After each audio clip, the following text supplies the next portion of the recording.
ঢাকা আন্তর্জাতিক বাণিজ্য মেলার ৩০তম আসরে পর্দা উঠতে যাচ্ছে আগামীকাল। এবারে মেলায় থাকছে দেশি বিদেশি পণ্যের ৩২৪টি স্টল।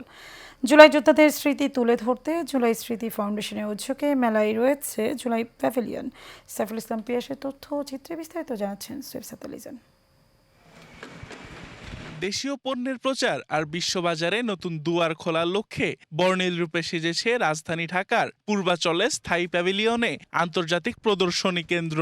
মেলা স্টল প্যাভিলিয়নগুলোর নির্মাণ কাজ প্রায় শেষ, কোনো স্টলে চলছে শেষ মুহূর্তের কাজ। মেলায় যাতায়াত সহজ করতে থাকছে বিআরটিসির শাটল বাস সার্ভিস। যাদের রক্তে রাঙিয়ে নতুন বাংলাদেশ গড়ে উঠেছে তাদের স্মৃতিচারণে এবারও থাকছে জুলাই প্যাভিলিয়ন। সময়ের আগে ইনশাল্লাহ আমরা কাজ বোঝাই দেবো ইনশাল্লাহ। কাজের চাপটা একটু বেশি, সময়টা অনেকটা শর্ট, তাও আশা করি ইনশাল্লাহ যেটুকু সময় আছে কাজ শেষ করব, মেলাটা উপভোগ করবো আপনাদের সাথে, সবার সাথে। ভিতরে যে প্যাভিলিয়নগুলো আছে মোটামুটি চলতেছে, আমরা আশাবাদী এবছরও অনেক ভালো হবে। আমরা তো যে প্যাভিলিয়নের কাজগুলো এখনো সমাপ্ত করতে পারিনি, ইনশাল্লাহ মনে হয় যে আমরা সমাপ্ত করতে পারবো। যাতে মেলাটা সুষ্ঠুভাবে হয় এই জন্য বিভিন্ন আইন শৃঙ্খলা বাহিনীর সাথে আমাদের নিজস্ব একটা অনেক বড় একটা ভলান্টিয়ার টিম আমরা করেছি। ঢাকা আন্তর্জাতিক বাণিজ্য মেলা দেশি বিদেশি ক্রেতা বিক্রেতাদের মিলন মেলায় রূপ নিবে বলে জানান ইপিবির এই কর্মকর্তা। মেলাটিতে মূলত বাংলাদেশি যারা রপ্তানিকারক বা যারা পণ্য উৎপাদনকারী তারাই বেশিরভাগ অংশগ্রহণ করেন।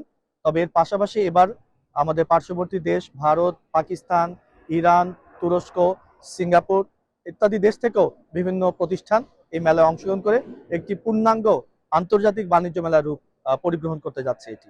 মেলায় ক্রেতা বিক্রেতা ও দর্শনার্থীদের নিরাপত্তা নিশ্চিত করতে পর্যাপ্ত সিসিটিভি ক্যামেরা, ওয়াচ টাওয়ার সহ পুলিশ, সেনাবাহিনী ও র্যাব যৌথভাবে কাজ করবে। আমরা জনগণ যাতে খুব সুন্দরভাবে সুশৃঙ্খলভাবে মেলায় এসে মেলা করে সুন্দরভাবে বাসায় ফিরে যেতে পারে, এই জন্য প্রয়োজনীয় যা যা পদক্ষেপ নেওয়ার জেলা পুলিশের পক্ষ থেকে আমরা অলরেডি নিয়ে ফেলেছি। আর দু একদিন বাকি আছে, আমাদের বাকি যে কার্যক্রমগুলো আছে এগুলো আমরা স্বল্প সময়ের মধ্যে শেষ করে ফেলতে পারবো আশা করছি। মেলায় আগত দর্শনার্থীরা অনলাইনে ই-টিকিট পদ্ধতিতে সহজেই টিকিট সংগ্রহ করতে পারবেন। প্রতিদিন সকাল 10টা থেকে রাত 9টা পর্যন্ত চলবে এই মেলা। সোয়াইফ সাত্তার লিজন, এশিয়ান টেলিভিশন।